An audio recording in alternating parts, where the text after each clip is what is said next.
नमस्ते। कभी सोचा है कि जब हम मौसम का नक्शा देखते हैं या टीवी पर अपना पसंदीदा शो लगाते हैं तो ये सब होता कैसे है? ये सब मुमकिन होता है अंतरिक्ष में मौजूद सैटेलाइट्स की वजह से। और ये सैटेलाइट्स ना आकाश में कुछ अदृश्य हाईवेज पर चलती हैं जिन्हें हम ऑर्बिट्स या कक्षाएं कहते हैं।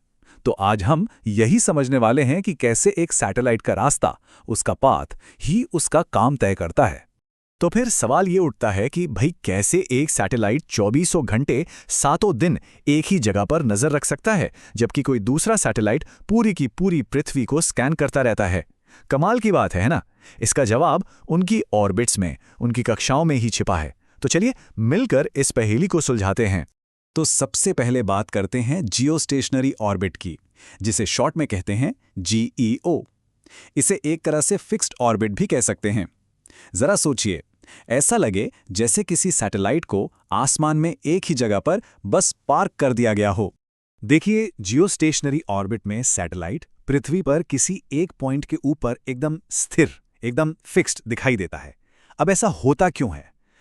ऐसा इसलिए होता है क्योंकि वो हमारी पृथ्वी के घूमने की रफ्तार से एकदम परफेक्टली मैच करता है। मतलब जितनी तेजी से पृथ्वी घूम रही है उतनी ही तेजी से वो भी घूम रहा है।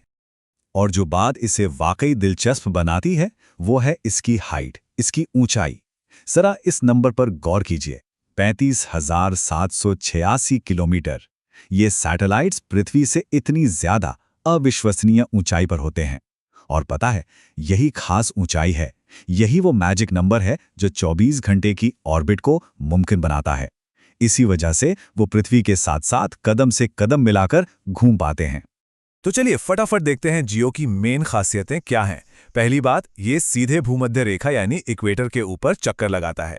दूसरी, एक चक्कर पूरा करने में इसे लगते हैं ठीक 24 घंटे। और तीसरी, ये उसी दिशा में घूमता है जिस दिशा में हमारी पृथ्वी घूमती है। और इन्हीं वजहों से इसका इस्तेमाल कम्युनिकेशन, टीवी ब्रॉडकास्टिंग और मौसम की निगरानी जैसी चीज़ों के लिए परफेक्ट होता है। अब देखिए, हर चीज़ के अपने फायदे और नुकसान होते हैं, है ना? जियो का सबसे बड़ा फायदा तो ये है कि एक ही एरिया का लगातार कवरेज मिलता रहता है और जमीन पर जो डिश एंटेना लगे होते हैं उन्हें बार बार घुमाना नहीं पड़ता।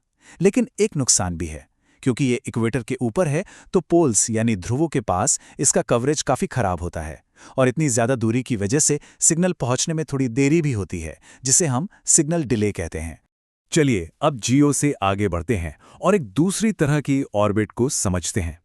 हमारी अगली ऑर्बिट है सन सिंक्रोनस ऑर्बिट या एसएसओ। इसको समझने के लिए एक ऐसे फोटोग्राफर के बारे में सोचिए जिसे अपने हर शॉट के लिए बिल्कुल एक जैसी लाइटिंग चाहिए। तो सन सिंक्रोनस ऑर्बिट में होता यह है कि एक सैटेलाइट हर दिन लगभग एक ही लोकल टाइम पर एक ही जगह के ऊपर से गुजरता है। इसका सीधा सा मतलब ये हुआ कि जब भी वो किसी जगह की तस्वीर लेता है तो सूरज की रोशनी और बनने वाली परछाइयां हर बार लगभग एक जैसी होती हैं। इसकी कुछ खास बातें हैं। ये असल में एक तरह की पोलर ऑर्बिट ही है, लेकिन काफी कम ऊंचाई पर। जियो के 36,000 किलोमीटर के मुकाबले सिर्फ 600 से 800 किलोमीटर पर। और सबसे मजेदार बात यह है कि इसका ऑर्बिटल प्लेन धीरे धीरे शिफ्ट होता रहता है। क्यों? ताकि ये हमेशा सूरज के साथ एक लाइन में बना रहे। और बस इसी वजह से ये अर्थ ऑब्जर्वेशन, मैपिंग और यहां तक कि जासूसी सैटेलाइट्स के लिए भी एकदम परफेक्ट है। तो अब इसका सबसे बड़ा फायदा क्या है? फायदा ये कि तस्वीरें हमेशा एक जैसी रोशनी में ली जाती हैं। इससे क्या होता है?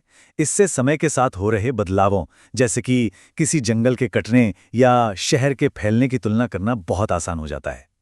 लेकिन हाँ, ये जियो की तरह किसी एक जगह पर टिककर नजर नहीं रख सकता। ये तो बस अपने रास्ते से गुजरते हुए ही उस जगह को कवर करता है। ठीक है, अब आते हैं हमारी तीसरी ऑर्बिट पर, पोलर ऑर्बिट।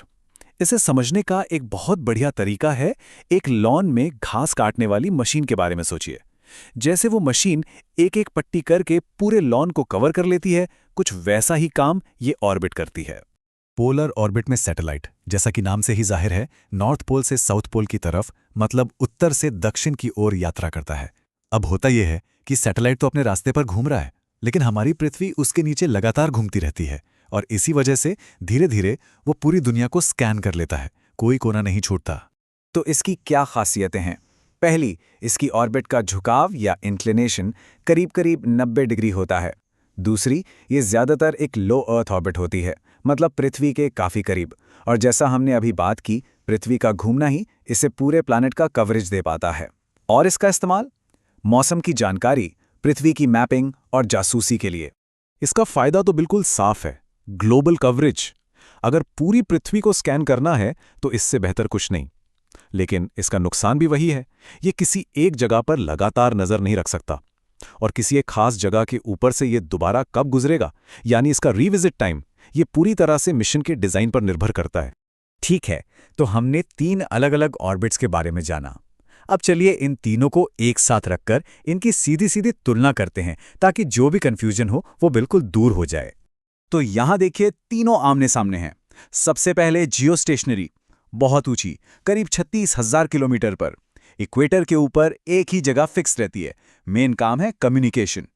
फिर है सन सिंक्रोनस, काफी नीचे, 600-800 किलोमीटर पर, पोल के पास से गुजरती है और हर बार एक ही लोकल टाइम पर आती है, जो इमेजिंग के लिए बेस्ट है। और आखिर में पोलर ऑर्बिट, ये भी लो अर्थ ऑर्बिट है, ध्रुवों के ऊपर से जाती है और धीरे धीरे पूरी पृथ्वी को कवर कर लेती है, जो मैपिंग और वेदर के लिए कमाल है। तो देखा, हर एक का अपना एक खास मकसद है। यहाँ एक बहुत जरूरी बात है जिसे समझना होगा। हर सन सिंक्रोनस ऑर्बिट यानी एसएसओ एक तरह की पोलर ऑर्बिट ही होती है, लेकिन इसका उल्टा सच नहीं है। हर पोलर ऑर्बिट सन सिंक्रोनस नहीं होती। एसएसओ एक स्पेशल केस है, जिसे खास तौर पर एक जैसी रोशनी पाने के लिए डिजाइन किया गया है। ये एक खासियत है जो हर पोलर ऑर्बिट में नहीं होती। तो आखिर में हम घूम फिर कर अपनी उसी एक लाइन पर वापस आते हैं। एक सैटेलाइट का रास्ता ही उसका मकसद तय करता है।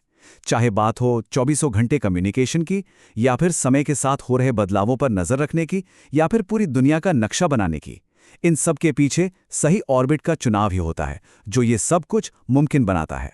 सोचिए, ये सारी ऑर्बिट्स मिलकर एक बहुत ही नाजुक और अदृश्य इकोसिस्टम बनाती हैं।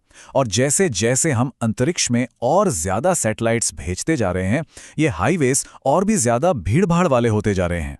तो सवाल ये उठता है कि हम भविष्य के लिए इसे मैनेज कैसे करेंगे। ये एक ऐसा सवाल है जिस पर सोचना बहुत जरूरी है।